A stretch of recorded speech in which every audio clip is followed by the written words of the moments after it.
You were always the anchor, Rachel, dragging me down. I need to fly." That was the last thing he said to her before signing the papers that left her with nothing but her maiden name. But they say the best revenge isn't anger. It's success so blinding that the person who broke you has to squint just to look at you. Welcome back to the channel. Today, we have a story about ambition, betrayal, and the kind of comeback that nightmares are made of. For the ex, that is. If you've ever been underestimated, this one is for you. Let's get into the story of Rachel Coleman and the night everything changed. The sound of the pen scratching against the heavy bond paper was the loudest noise in the room. It was an aggressive, rhythmic sound. Scritch, scritch, snap, final and sharp, like a scalpel severing a limb. It echoed in the vast, sterile silence of the conference room on the 45th floor, a space designed to intimidate. Ethan Moore didn't look up as he signed the final page of the divorce settlement. His movements were precise, practiced, and devoid of hesitation. He signed his name with a flourish, the E looping large and dominant, the M jagged and assertive. He was a man who prided himself on efficiency, on clean lines and structural integrity, and in his eyes, this marriage had become a structural liability, an inefficient asset that was bleeding equity and needed to be liquidated. Rachel Coleman sat across the mahogany table, a slab of wood so wide it felt like a canyon separated them. Her hands were folded tightly in her lap, knuckles white against her beige slacks. She wasn't crying. Ethan had expected tears. In fact, he had banked on them. He had prepared for a scene, rehearsing a speech about conscious uncoupling and divergent trajectories in the mirror that morning while shaving. He had a silk handkerchief ready in his breast pocket, a prop for the benevolent victor, comforting the hysterical loser. But her silence unnerved him. It wasn't the silence of shock. It was the silence of a vacuum, sucking the oxygen out of the room. It made the hum of the high-tech air conditioning system sound deafening, a low-frequency drone recycling the dry, cool air of the city, keeping the atmosphere preserved and lifeless. "There," Ethan said, sliding the documents across the polished surface toward his lawyer, Noah Bennett. The papers hissed as they moved. Noah, a man with a jawline sharp enough to cut glass and a conscience flexible enough to sleep soundly at night, offered a sympathetic nod that didn't quite reach his eyes. He tapped the stack of papers on the table to align them, a compulsive, tidy motion. "Rachel," Noah began, his voice smooth, like expensive whiskey poured over ice. "Per the agreement, the timeline is rigid. You have 30 days to vacate the residence.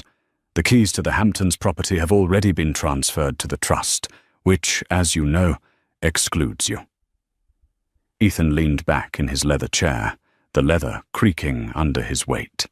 He adjusted his cufflinks, platinum, a gift from his new business partner, Oliver Hayes. He finally allowed himself to look at her. Really look at her. She looked small in the oversized executive chair. She was wearing a beige cardigan that had seen better days, the wool pilling at the elbows, and slacks that were sensible, not stylish. Her hair was pulled back in a severe, messy bun, strands escaping to frame a face devoid of makeup. She looked, for all intents and purposes, like the invisible woman he needed her to be, a relic of his past, a rough draft he was discarding for the final masterpiece. "As agreed," Noah continued, flipping to page 42, "the settlement is modest, but fair given the prenuptial terms you signed 7 years ago. The jagged equity split is unfortunate, but legally binding. You receive the 2018 sedan, the contents of your personal studio, excluding any intellectual property created during the marriage, which belongs to Moore and Associates, and a lump sum of $50,000. $50,000. It was an insult. It was less than the retainer for the PR firm Ethan had just hired. But Rachel didn't flinch. She just stared at the watermark on the table. "It's for the best, Rach."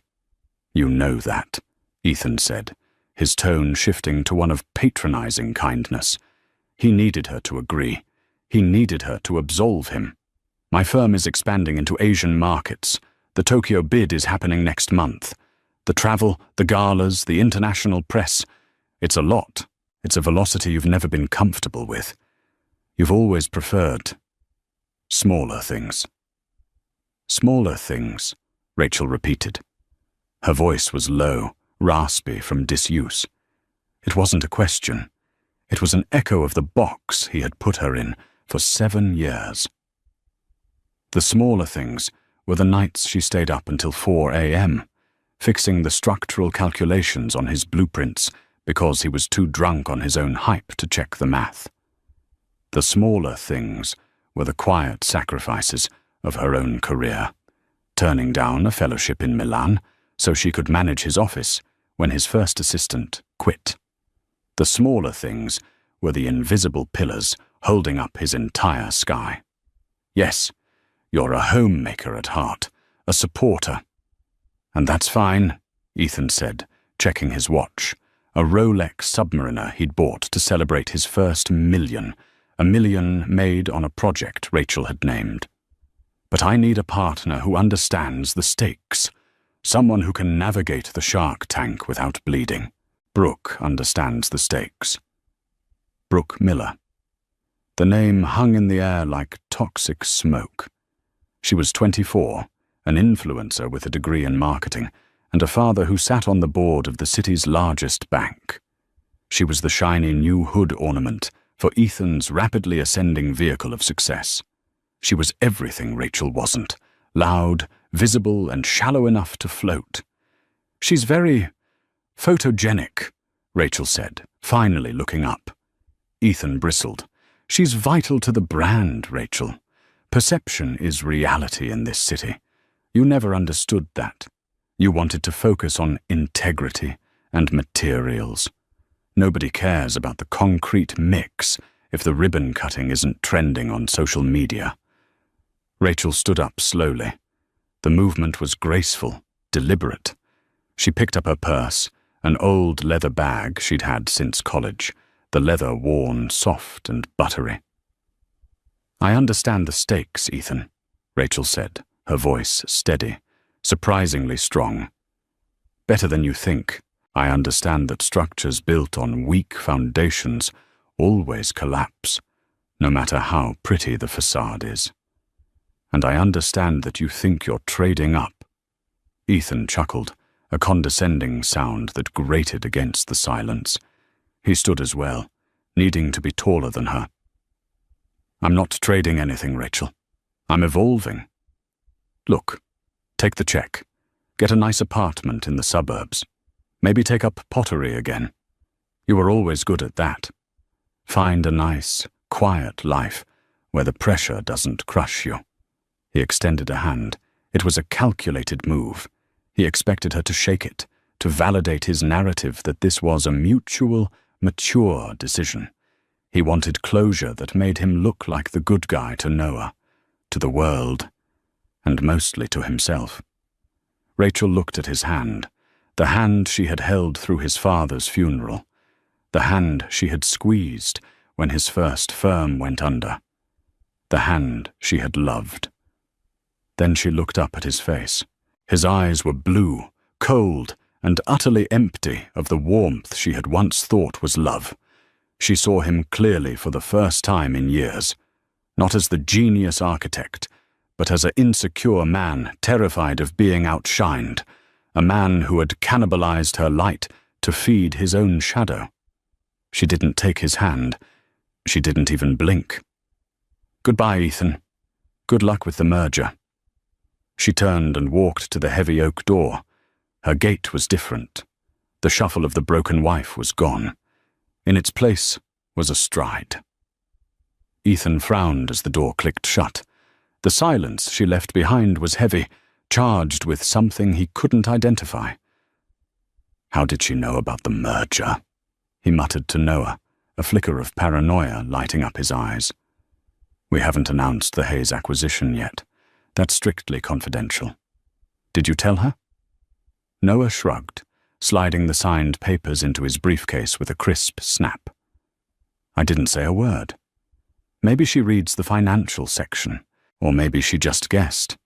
Don't worry about her, Ethan. She's history. You've got a gala to prepare for. This weekend is your coronation. Focus on the future. Ethan smoothed his tie, looking at his reflection in the darkened window. The brief flicker of unease vanished as quickly as it had come, replaced by the towering ego that had built his career. You're right. She'll fade away. People like Rachel always do. They just disappear into the background. But outside, 45 floors down, the city wind was howling, dry and fierce, tearing through the streets like a wild animal. Rachel didn't hail a cab. She walked to the subway station, her heels clicking a rhythm on the pavement, a rhythm of war. She pulled her phone from her bag, her fingers hovering over the contacts. She stopped on a name she hadn't dialed in years. Allison, she said, when the line connected, her voice losing its softness, replacing it with the steel of a construction site foreman. It's Rachel. I'm out, and I'm ready to work. The loft was drafty, smelling of turpentine, old sawdust, and the metallic tang of graphite, a stark contrast to the antiseptic luxury of the penthouse she had shared with Ethan. But to Rachel, it smelled like oxygen. It smelled like freedom. 6 months had passed since the signature in the lawyer's office. 6 months of instant noodles, sleeping on a mattress on the floor, and working 18-hour days. Rachel stood before a drafting table that spanned the length of the main industrial window. The afternoon sun, harsh and unfiltered, illuminated the dust motes dancing in the air. Pinned to the walls were not pottery sketches or watercolor landscapes, but complex architectural schematics, aggressive structural designs, and branding strategies that looked like battle plans. Ethan had forgotten, or perhaps he had never cared to know, that before Rachel was his supporter, she was a scholarship student at the top design institute in the country. She was the one who had corrected his thesis. She was the one who had solved the load-bearing issue on the Weston Bridge project, though his name was on the plaque. She had buried that part of herself to be the wife he wanted, shrinking herself to fit into his shadow. But shadows cannot exist without light, and the light was back. The structural integrity of the West Wing is compromised if you use that material, a voice said from the doorway, deep and resonant. Rachel didn't jump. She didn't gasp. She turned slowly, caping her pen, to see a man standing there. He was dressed in a charcoal suit that cost more than her entire settlement check, but he wore it with the casual indifference of someone who had nothing to prove. He had dark, intelligent eyes that missed nothing, and a stillness about him that commanded the chaotic room. The carbon fiber composite handles the load distribution, Rachel countered, her voice steady, locking eyes with him. It's not just aesthetic. It's a suspension system. It mimics the bone density of a bird's wing. It bends. It doesn't break. The man stepped into the room, stepping over a stack of books on brutalist architecture. This was Lucas Wright, the billionaire tech mogul, known for his reclusive nature and his ruthless eye for innovation. He wasn't supposed to be here. He was supposed to be in Silicon Valley, or Tokyo, or on a private island, buying governments. You're Rachel Coleman, Lucas said, finally looking at her.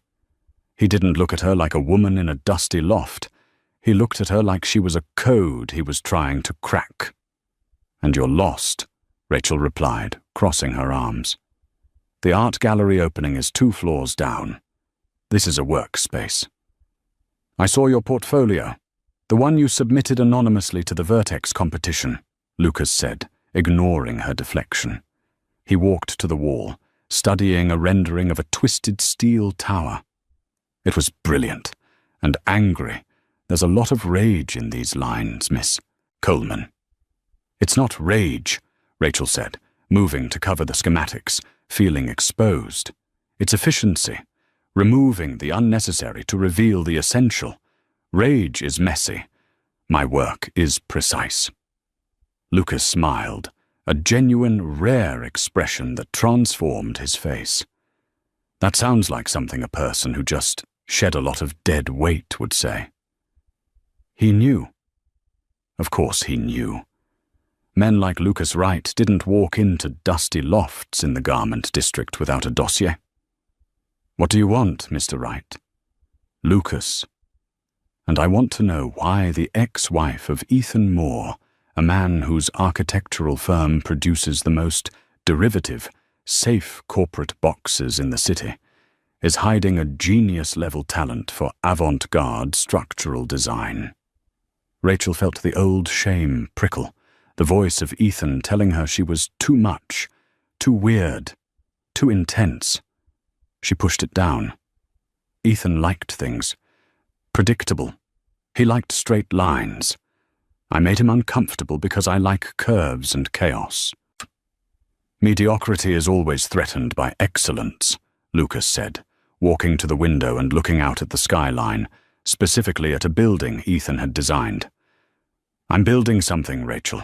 A legacy project. The Zenith Center. Everyone thinks I'm hiring Starlight Architects, Ethan's firm. They're the safe choice.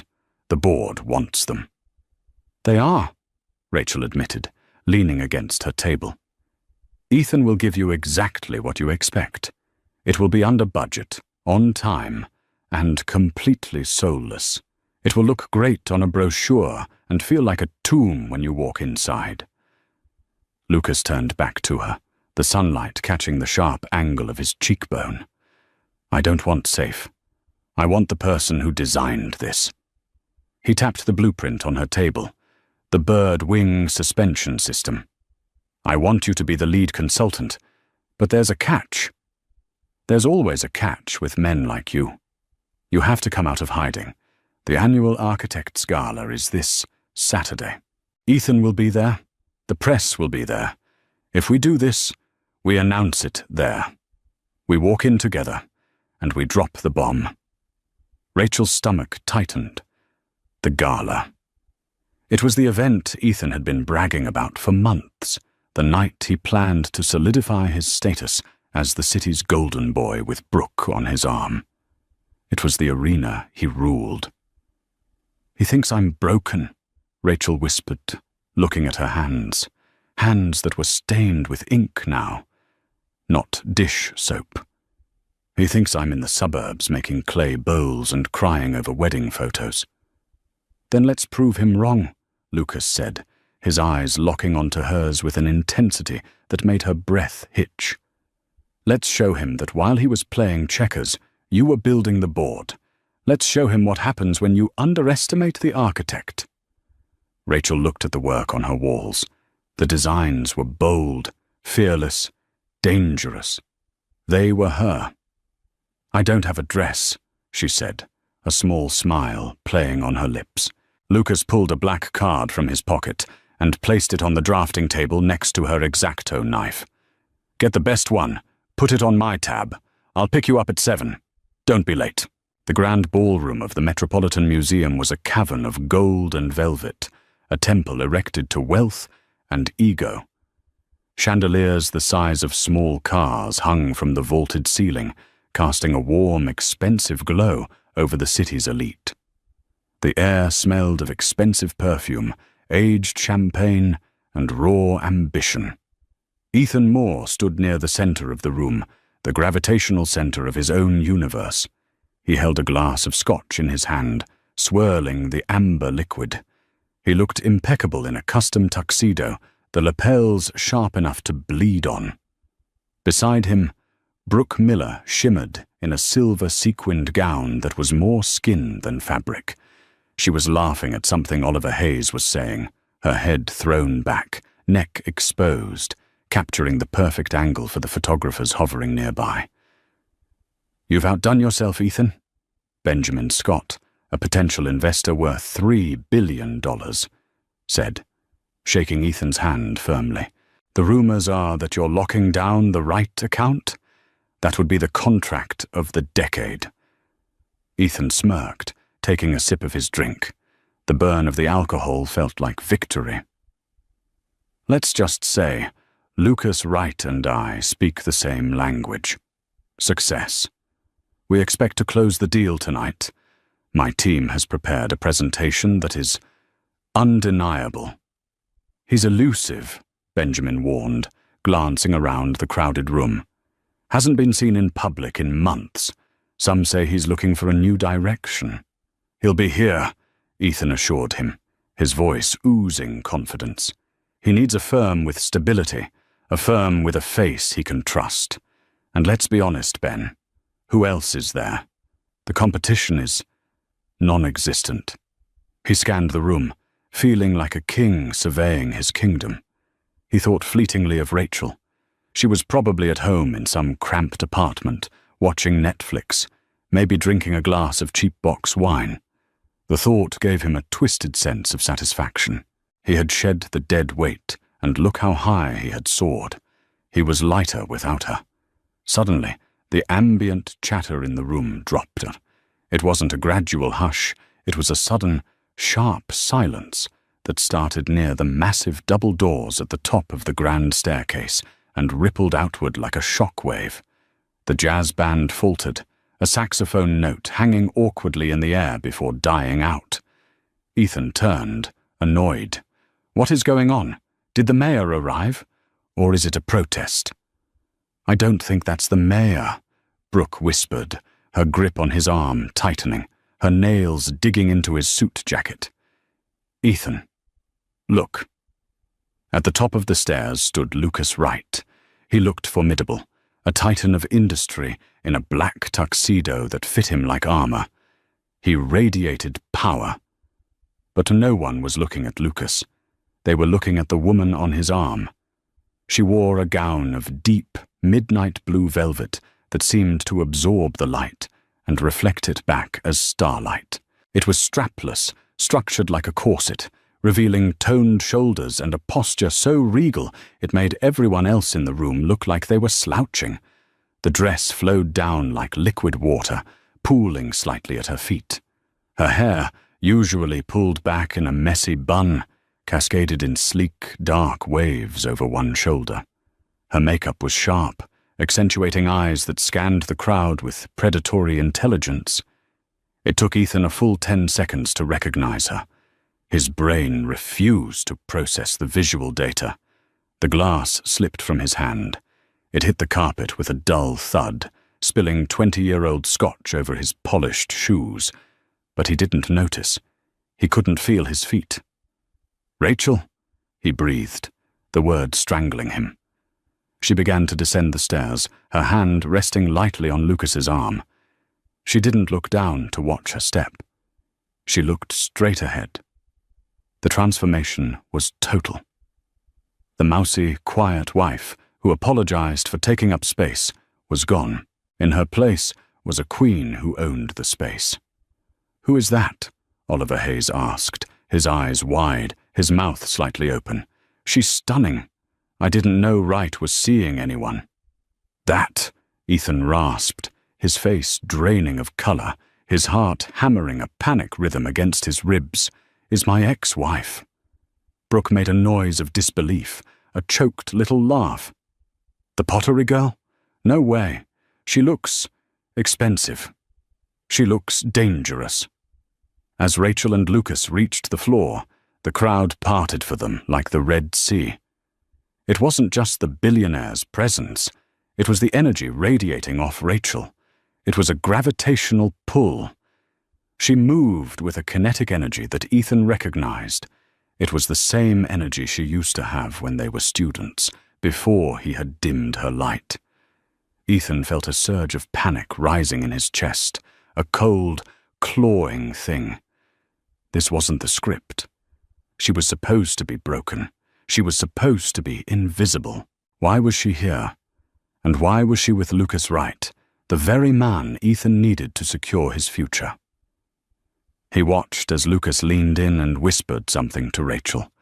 She threw her head back and laughed, not a polite, stifled giggle, but a rich, confident sound that carried across the silent room. It was a laugh of genuine joy. Then she turned her head. Her eyes locked with Ethan's across the ballroom. There was no fear in them, no longing, no sadness. There was only a cool, terrifying amusement.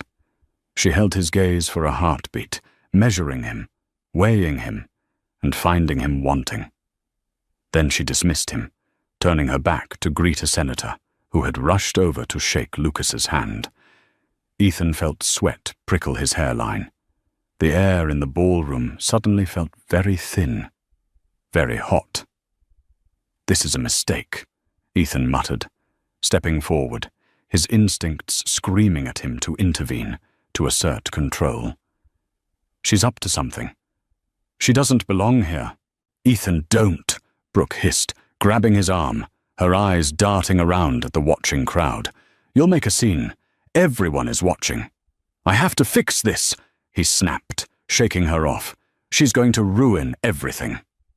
He began to push through the crowd, his heart hammering against his ribs. He didn't know what he was going to say, but he knew one thing. The woman on the stairs was a threat. And Ethan Moore destroyed threats.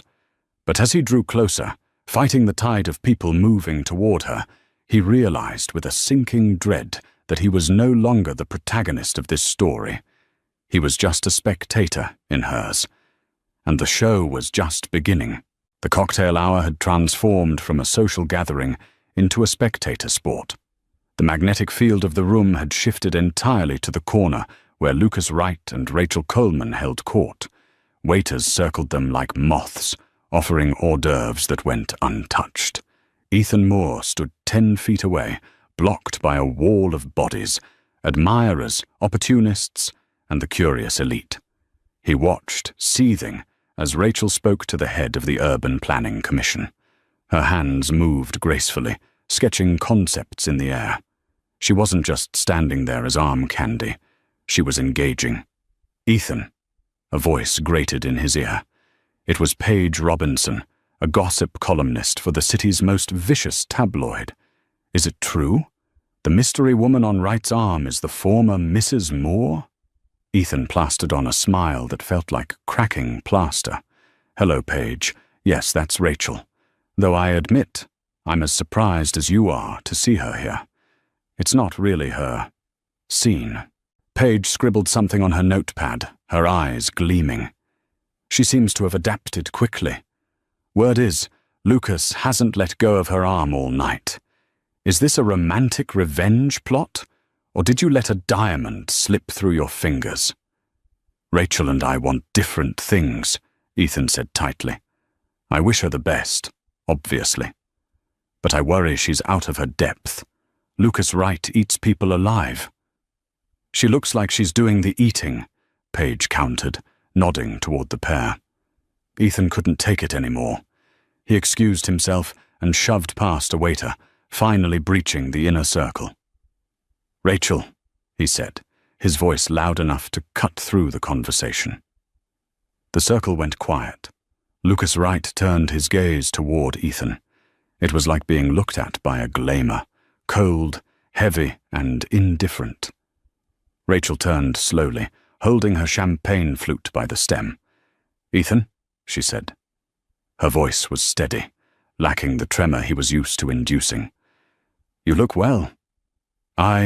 We need to talk," Ethan stammered, his usual charisma evaporating under Lucas's scrutiny. "Privately." "I don't think that's necessary," Lucas interjected, his voice a low baritone. "Anything you have to say to Miss Coleman, you can say in front of me." Ethan bristled, trying to regain his footing. "This is a family matter, right?" "We aren't family, Ethan," Rachel corrected gently. "Not anymore. You made sure of that with the expedited filing. Remember?" A titter of laughter ran through the bystanders. Ethan's face flushed red. He looked at Brooke, who was hovering nervously behind him, looking small and insignificant compared to Rachel's commanding presence. "I'm just concerned, Rach." Ethan tried a different angle, the benevolent protector. "This world, it's intense. I don't want you getting hurt or used." Rachel took a step forward, closing the distance. She smelled of jasmine and ozone, a sharp, electric scent.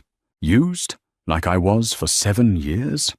When I ghost-designed your submissions for the city centre project? Or when I wrote your keynote speeches?"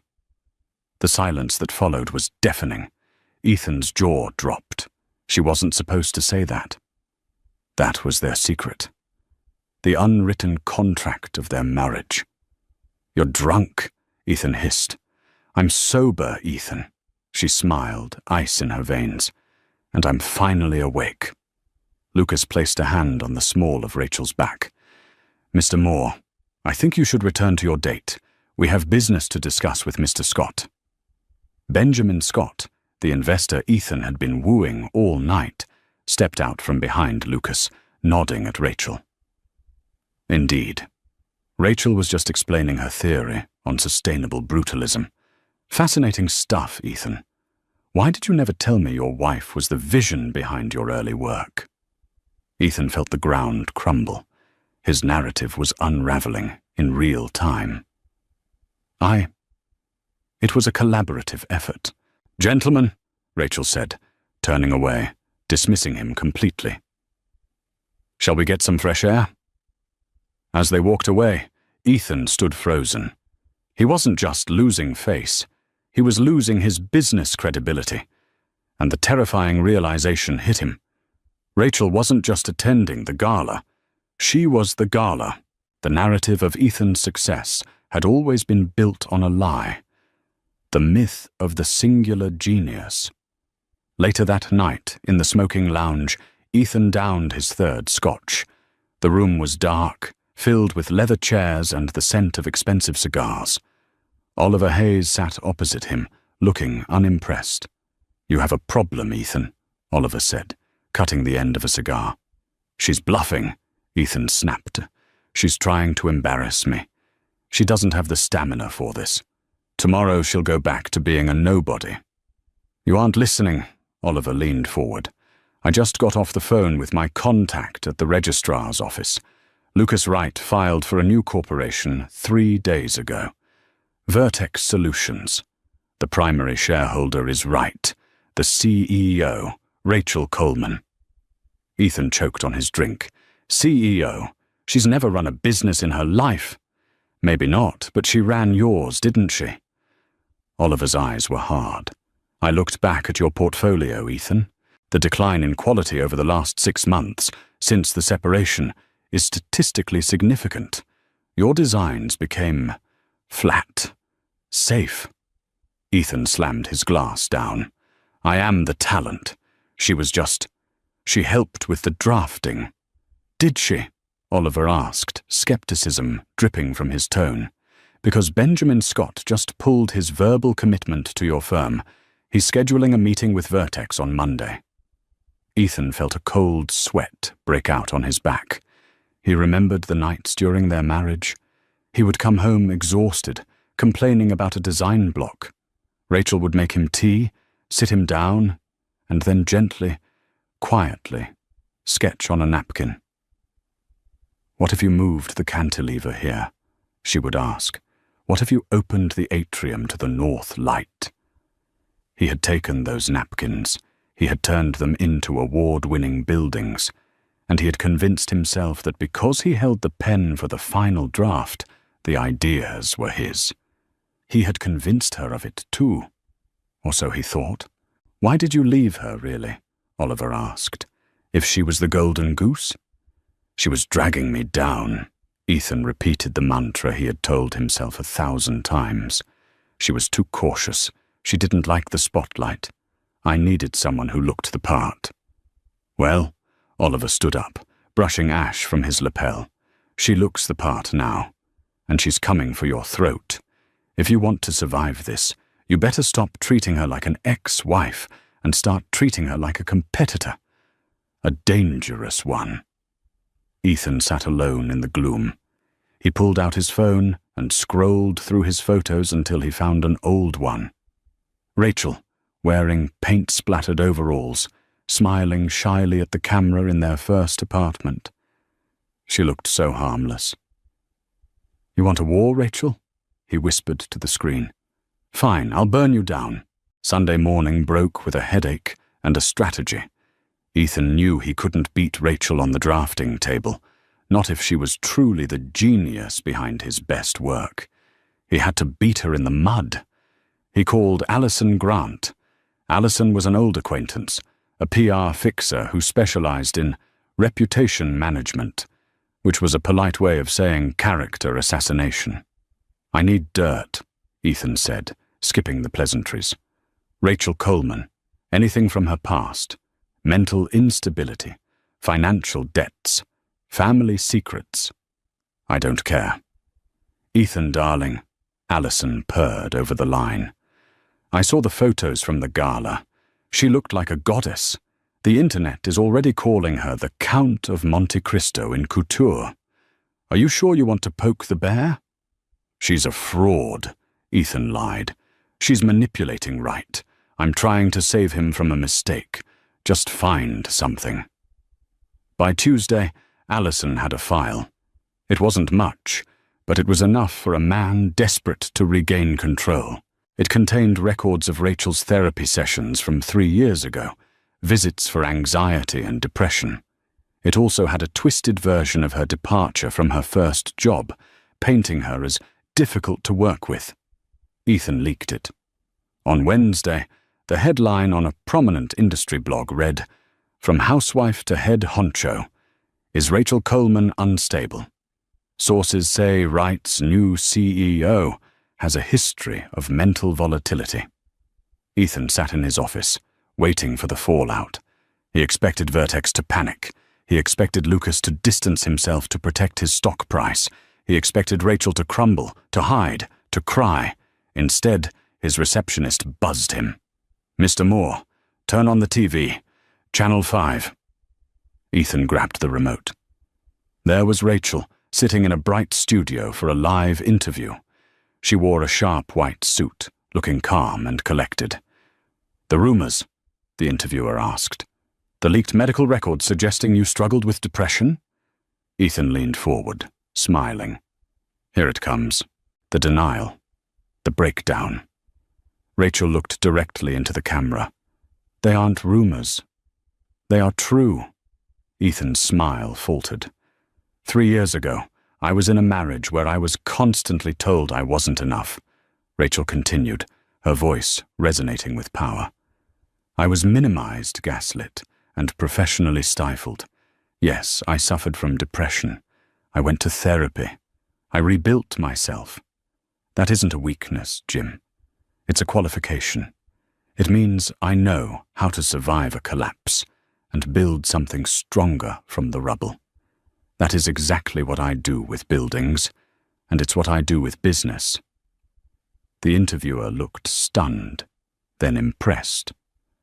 So you're saying your past makes you a better CEO? I'm saying that a woman who has walked through hell and come out holding the map is not someone you want to bet against. Ethan watched as the live feed comments rolled in on the side of the screen. Queen. Legend. I'd hire her. Who is the ex? He sounds like a monster. Then Rachel dropped the hammer. And regarding the claims that I was difficult to work with, I'm releasing my original sketches for the Skyline project and the Omni Tower today. The metadata proves they were created on my personal server 2 years before my ex-husband's firm claimed credit for them. Ethan scrambled for his phone, his hands shaking. The Omni Tower was his flagship project. It was the reason he was on the cover of Architectural Digest. I never wanted credit, Rachel said on screen, her eyes piercing through the pixels. I just wanted to be heard. But if my competence is being questioned, I will bring the receipts. Ethan's phone began to ring. It was Oliver Hayes, then Benjamin Scott, then the board of directors of his own firm. The sabotage hadn't just failed, it had backfired with the force of a nuclear detonation. Ethan Moore hadn't dug Rachel's grave. He had just handed her a shovel to bury him. By Friday, the atmosphere in the city's financial district was electric, vibrating with a tension that seemed to hum through the steel and glass canyons. The leak of the sketches had caused a scandal that went far beyond the tawdry speculation of gossip columns. It had metastasized into a crisis of intellectual property and corporate fraud. Ethan's firm, Starlight Architects, once the unassailable titan of the skyline, was hemorrhaging clients faster than a severed artery. Phones rang unanswered in his office, and the inbox that used to overflow with gala invitations was now clogged with legal notices and contract terminations. But the final nail in the coffin was yet to be driven. The meeting was set for 10 a.m. in the boardroom of the Zenith Tower, Lucas Wright's territory. It was ostensibly to discuss the final bid for the new city stadium, a project worth billions that would redefine the city's waterfront. Ethan had been invited, a courtesy extended by the city council due to his firm's incumbency. Though as he rode the silent, high-speed elevator upward, he felt less like a contender and more like a prisoner walking to the gallows. He adjusted his tie in the mirrored reflection of the elevator doors. His face looked gaunt, the stress of the last week carving deep lines around his mouth. He had spent the night rehearsing his pitch, trying to convince himself that his charm could still bend reality to his will. "I am Ethan Moore," he told himself. "I build monuments." But the voice in his head sounded thin, drowned out by the memory of Rachel's face on the news, calm and terrifyingly competent. The elevator doors slid open with a soft chime, revealing the reception of Vertex Solutions. It was a space that screamed future, minimalist, flooded with natural light, and buzzing with quiet, purposeful energy. He was led into the boardroom, a glass-walled sanctuary overlooking the very city he thought he owned. At the head of the table sat Lucas Wright, looking like a modern-day Caesar in a suit cut from midnight fabric. To his right sat Benjamin Scott, his face unreadable, and the 3 city commissioners who held the fate of the stadium in their hands. And at the other end, standing before a massive digital display wall, was Rachel. She wore black today, a sharp, tailored suit that seemed to absorb the light, severe yet undeniably elegant. Her hair was pulled back, revealing the sharp line of her jaw. She didn't look at Ethan as he took his seat. She didn't flinch. She was in the middle of a presentation, her laser pointer dancing across a complex 3D rendering of the waterfront. "The traditional approach," Rachel was saying, her voice clear and resonant, devoid of the hesitation that used to plague her when she spoke to him about dinner plans. She gestured to a rendering on the left side of the screen, a rendering that looked suspiciously like Ethan's submission. "Prioritizes vertical dominance and static capacity. It's an ego trip in steel, designed to look impressive from a helicopter, but oppressive from the street. It creates a heat island, blocks airflow to the residential district, and ignores the floodplain realities of the next 50 years. Ethan stiffened. She was dissecting his masterpiece with surgical precision. "But the community needs horizontal integration," Rachel continued, tapping the screen. The image shifted to a design that took the breath away. It was organic, fluid, weaving green spaces into the structure like veins in a leaf. It didn't sit on the city. It grew out of it. "We propose a stadium that breathes. We call it the lung." She swiped her hand, and the simulation animated. "Using a kinetic facade and the carbon fiber suspension system we've patented, the stadium adjusts its porosity based on wind conditions. It harvests energy. It cools the surrounding 3 blocks by 4 degrees. It is not just a venue. It is an environmental engine." The commissioners were leaning forward, their eyes wide. This wasn't just architecture. It was alchemy. "This is Vertex's proposal," Rachel said, turning to face the room. "It costs 15% less than the competitor's bid because we aren't wasting materials on vanity. We are spending on efficiency." The silence that followed was heavy. Commissioner Vance, a stern woman known for her skepticism, turned slowly to Ethan. "Mr. Moore, your proposal was significantly more expensive. And during our preliminary review, you assured us that the static mass was necessary for structural integrity. Vertex seems to have solved that load-bearing issue with half the steel. Can you explain the discrepancy?" Ethan stood up, his legs feeling like lead. He smoothed his jacket, relying on muscle memory. "Commissioners, quality costs money. We use proven methods, time-tested materials. Ms. Coleman's design is strictly theoretical. It's experimental. It's risky. Do you want to gamble billions of taxpayer dollars on unproven science?" "Risk is the price of evolution," Lucas interjected calmly, not even looking up from his tablet. "I've reviewed the engineering. It's sound. In fact, it's the same engineering logic used in the Omni Tower Foundation, the very foundation that has withstood 2 hurricanes." He paused, finally looking at Ethan, "which, as we now know, was designed by Ms. Coleman." The room went silent. The accusation hung in the air, validated by the silence. It wasn't just a point of order, it was a character judgment. Ethan looked at Benjamin Scott, his last hope, the man he had wined and dined for years. "Ben, we have a history. You know I deliver." Benjamin adjusted his glasses, looking uncomfortable but resolute. "We do, Ethan. And I've made a lot of money with you. But business is about the future, not the past. And frankly, looking at these 2 designs side by side, it's clear where the talent was residing in your household all along. One is a monument to the 1990s. The other is the future." Ethan felt the walls closing in. He looked at the screen, at the beautiful, breathing structure Rachel had created. He realized then that he had never really seen her. He had seen a function, a support system, a wife. He hadn't seen the visionary. And now, that visionary was burying him. Rachel stepped forward, her expression softening just a fraction, not with pity, but with a professional finality. "This isn't about the past, Ethan. I'm not here to destroy you. I'm here to build this stadium.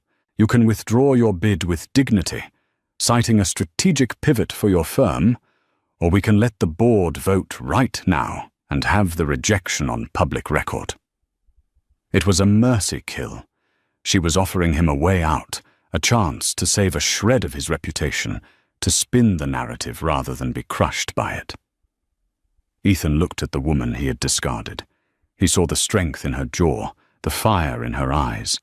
He realized that the ambition he had worshipped, the hunger for status, for the corner office, for the applause, was hollow compared to the ambition of creation that she possessed.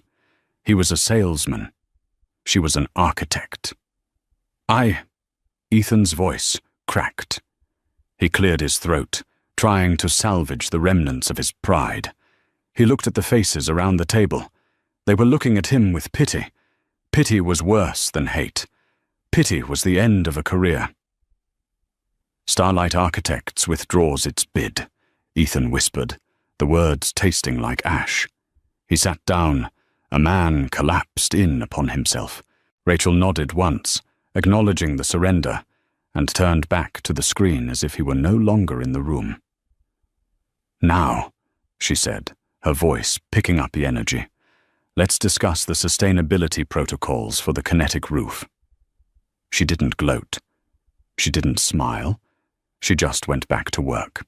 The meeting adjourned an hour later. The deal was signed. Vertex Solutions had the contract. Ethan lingered in the lobby of the Zenith Tower. He told himself he was waiting for his driver, but he knew he was waiting for her. He needed one last moment, one final attempt to understand what had happened. Rachel exited the elevators alone. Lucas had given her space, a silent act of trust. She saw Ethan standing by the revolving doors. She didn't slow down, but she didn't avoid him. "You won," Ethan said as she approached. "It wasn't a game, Ethan," Rachel replied, stopping. "That was the problem. For you, everything was a scoreboard. For me, it was my life." "I made you," Ethan said, the words bitter and desperate. "I gave you the connections, the lifestyle." "You hid me," Rachel corrected, her voice soft but unyielding. "You put me in a glass box and told me it was a castle. You convinced me that my light would blind people, so I had to dim it. But the only person it blinded was you." Ethan stepped closer, his eyes searching hers for a trace of the woman who used to make him coffee and listen to his rants. "I miss you, Rach. The money, the fame. It's lonely. Brooke left me this morning, by the way. Said I was bad for her brand." Rachel let out a short, dry laugh. "I'm sorry, Ethan, but I can't fix you. I spent 7 years trying. You have to fix yourself." "Give me another chance," Ethan pleaded. "We were a team. We can be a power couple. Imagine what we could do now that I know what you're capable of." Rachel looked at him with a profound sadness. It was the look one gives to a child who has broken a toy they were told to be careful with. "I'm a power couple," Rachel said, gesturing to herself. "Me and the woman I fought to become. I don't need you to complete the picture anymore." A sleek black car pulled up to the curb. The window rolled down, and Lucas nodded to her. Not possessive, just present. "Goodbye, Ethan," Rachel said. She walked out the door into the bright, harsh sunlight of the city. She didn't look back. Ethan watched her go. He saw his reflection in the glass of the revolving door. He looked older, smaller. For the first time in his life, he was truly alone.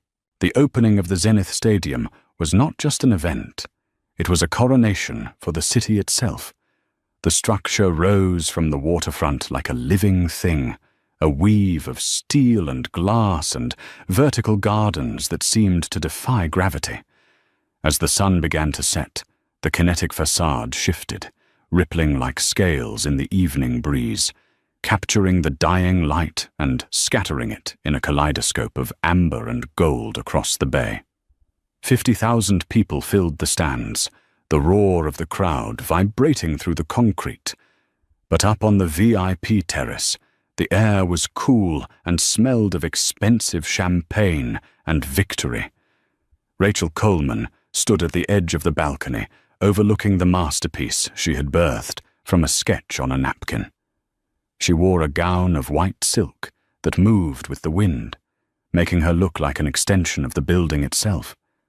She held a glass of sparkling water, the condensation cool against her fingertips. She didn't need the alcohol. The adrenaline of the moment, the sheer reality of the steel and stone, was the most potent intoxicant she had ever known. "It turned out well," Lucas said, coming up beside her. He leaned his elbows on the railing, looking out not at the crowd, but at the structure itself. "It turned out perfect," Rachel corrected him, a smile touching her lips. "Better than the simulations. Look at how the wind funnels through the north quadrant. The passive cooling is working at 98% efficiency." Lucas chuckled, shaking his head. "Only you would be analyzing the HVAC efficiency, while 50,000 people are screaming your name." "Someone has to mind the details," she said, turning to him. They had built a company together, Vertex Solutions, which now employed 300 people and had contracts in Tokyo, London, and Dubai. But more importantly, they had built a partnership. They hadn't rushed into a romance. They were too smart, too wounded by their pasts for that. They had built a foundation first, based on respect, intellectual challenge, and absolute honesty. The romance had followed, slow and steady, like the rising of a skyscraper, grounded in something real. "Did you see the guest list?" Lucas asked, his voice lowering. "I saw it," Rachel said, her gaze drifting to the general admission gates far below. Ethan Moore was down there. He wasn't in the VIP box. He wasn't even in the club seating. He was somewhere in the sea of faces, a spectator in the world he used to think he ruled. Starlight Architects had dissolved 6 months ago, crushed under the weight of the scandal and the exodus of talent. Ethan was consulting now, working for a mid-tier firm in the suburbs that specialized in strip malls and office parks. Rumor had it, he was actually drawing his own designs again. They weren't brilliant. They were functional, safe, and entirely forgettable, but they were his. In a way, his fall had been the most honest thing that had ever happened to him. "Do you want to go say hello?" Lucas asked, watching her carefully. "We could have security bring him up." Rachel looked down at the masses, trying to find a familiar face, but saw only a blur of humanity. She felt for the old pang of anger, the resentment, the need for validation, but there was nothing. Just a quiet, spacious peace. "No," she said softly. "I have nothing left to say to the past. I'm too busy looking at the view." She looked up at the skyline. She saw her building, her city, her future. She wasn't the woman who broke after the divorce. She wasn't even the woman who sought revenge. She was the woman who broke out. She was the architect of her own life. She reached out and took Lucas's hand. His grip was warm and solid, an anchor that didn't hold her down but gave her a place to launch from. "Ready for the keynote?" he asked. "The mayor is about to introduce you."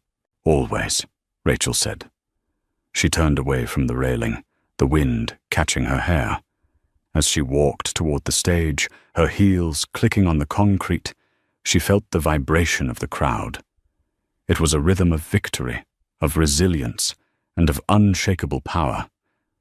The stage lights hit her, blinding and bright. For a second, she couldn't see anything. But she didn't blink.